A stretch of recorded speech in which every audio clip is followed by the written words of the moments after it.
Assalamualaikum warahmatullahi wabarakatuh. Selamat pagi. Kami dari PT Agro Research Marketing Development, konsultan marketing research. Perkenalkan, saya Ari Gunawan, ketua kelompok dari PT Agro Research Marketing Development. Yang beranggotakan 1. Ferdian Saputra, 2. Dwi Cahyonugroho, 3. Martinus Bulu, 4. Nerik Angela, dan yang terakhir Ezra Kristina. Baik, dalam marketing research yang kami lakukan adalah menggunakan data dari PT Orang Tua. PT Orang Tua adalah salah satu PT yang memproduksi anggur, sehingga ketika PT Orang Tua mengalami penurunan produksi anggur atau permintaan anggur, sehingga PT Orang Tua mengadukan keluhannya kepada kami. Deskripsi produk jamu anggur merah cap Orang Tua. Anggur merah cap Orang Tua adalah minuman kesehatan tradisional, jamu warisan asli Indonesia sejak tahun 1948 dari perusahaan Orang Tua. Perusahaan Orang Tua didirikan pada tahun 1948 di Medan sebagai Orang Tua. OT adalah perusahaan consumer goods yang memproduksi berbagai macam produksi kebutuhan sehari-hari. Salah satu produk yang terkenal dari perusahaan ini adalah minuman anggur merah cap Orang Tua. Object of our marketing research, jamur anggur merah cap Orang Tua. Deskripsi produk, anggur merah cap Orang Tua atau jamu populer disebut dengan dalam bahasa Inggris wine, adalah minuman beralkohol yang terbuat dari fermentasi anggur. Karena adanya keseimbangan kimia alami, anggur dapat berfermentasi tanpa tambahan gula, asam, enzim, air, atau nutrisi lainnya.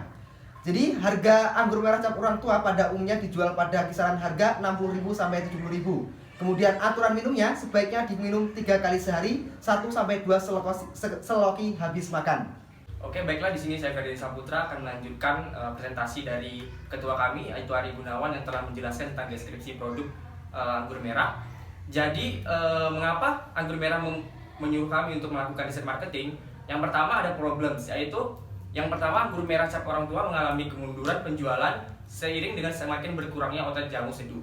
Yang kedua sendiri problemnya adalah adanya jamu pil yang lebih praktis dikonsumsi. Yang ketiga, problem yang akan kami bahas adalah apakah perlu ada model konsumsi baru untuk anggur Orang Tua. Yang keempat, yaitu siapa segmen pasar potensialnya. Yang kelima, berapa harga yang dapat diterima konsumen. Serta yang terakhir, perlukah anggur Orang Tua merubah bentuk produknya. Oke, baiklah, di sini kami akan menjelaskan poin produk yang berisikan tujuan dari kegiatan riset pemasaran. Apa sih tujuan riset pemasaran kami? Yang pertama, mempelajari bagaimana jumlah outlet berpengaruh terhadap penjualan. Yang kedua, mempelajari faktor apa saja yang mempengaruhi konsumen pindah membeli produk lain. Yang ketiga, mempelajari model produk yang baru untuk menarik konsumen. Yang keempat, mengetahui berapa harga jual yang dapat diterima konsumen. Yang kelima, mengetahui apa saja yang mempengaruhi harga jual. Dan yang keenam, untuk mengetahui produk seperti apa yang dibutuhkan konsumen. Baiklah, selanjutnya saya akan menjelaskan description of research methods, yaitu metode research kami.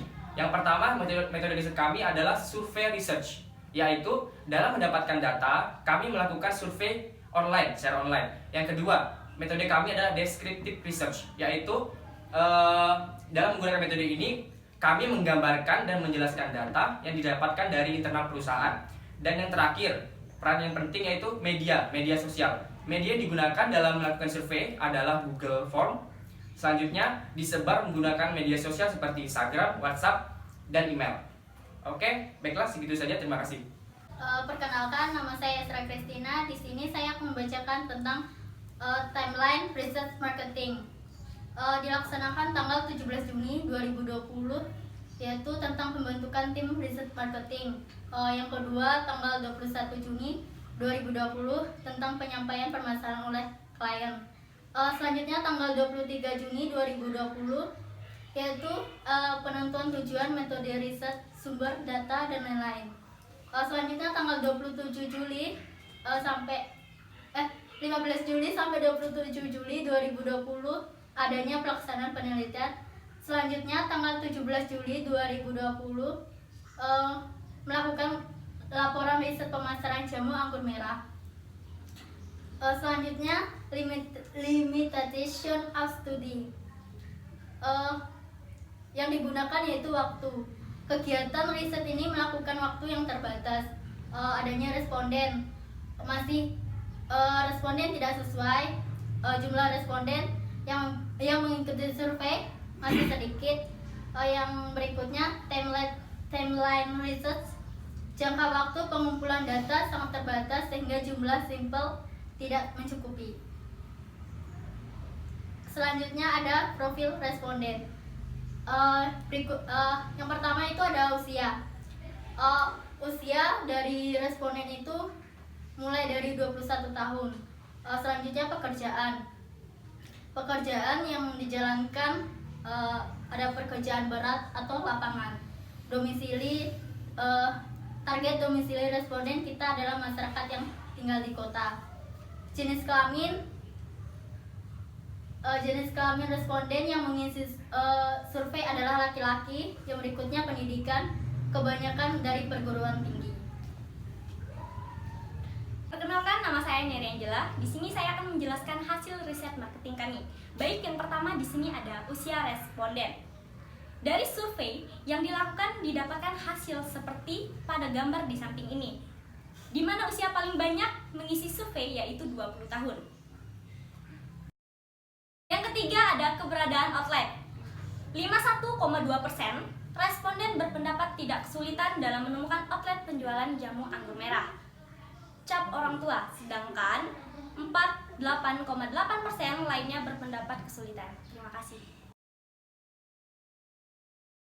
10 saya akan melanjutkan presentasi dari teman-teman saya.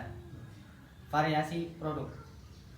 Dari 73,2% responden tetap memilih mengkonsumsi jamu anggur merah cap orang tua daripada jamu pil yang hanya dipilih 26,8% saja. Sedangkan 7% responden berpendapat perlu adanya bentuk lain dari jamu anggur merah botolan ke bentuk sachet. Harga produk hanya diinginkan responden adalah Rp 50% dengan persentase 75,6%, sedangkan harga kedua yang diinginkan adalah Rp 60.000. Baik, perkenalkan saya Dwi Jaya Nugroho, anggota tim dari PT Agro Research Marketing Development. Saya akan melanjutkan presentasi dari tim kami. Jadi kesimpulannya ada 5 poin penting yang harus saya sampaikan. Yang pertama, harga produk, variasi produk. Yang ketiga, pekerjaan responden, usia responden, dan juga keberadaan outlet. Yang pertama, harga produk. Harga produk yang diinginkan responden adalah sebesar 50.000 dengan persentasenya 75,6%. Sedangkan yang kedua, variasi produk, 73,2% responden tetap memilih mengkonsumsi anggur merah pada jamu pil yang hanya dipilih 26,8% saja. Yang ketiga, pekerjaan dari responden 32%, 32% adalah mahasiswa. Dari segi usia, dari survei yang dihasilkan di mana usia paling banyak mengisi survei yaitu 20 tahun. Yang terakhir adalah keberadaan outlet. 51,2% responden berpendapat tidak menemukan outlet penjualan anggur merah cap orang tua, sedangkan sisanya masih ada yang mengalami kesulitan. Selanjutnya, rekomendasi dari tim kami PT Agro Research Marketing Development untuk perusahaan adalah yang pertama, untuk outlet penjualan menurut dari survei dan juga dari responden, untuk perusahaan agar menambah jumlah outlet penjualan sehingga dari konsumen tidak mengalami kesulitan untuk mencari produk anggur merah. Yang kedua, dari harga produk yang sesuai dari responden adalah 50 sampai 60.000. Yang terakhir ada yang ketiga, variasi produk. Perusahaan perlu melakukan inovasi terhadap produk hingga menghasilkan kemasan baru sehingga produk anggur merah bisa terus eksis dan juga menjadi produk jamu idaman untuk pasar. Baik, begitulah presentasi dari kelompok kami. Apabila ada kesalahan, mohon maaf. Terima kasih.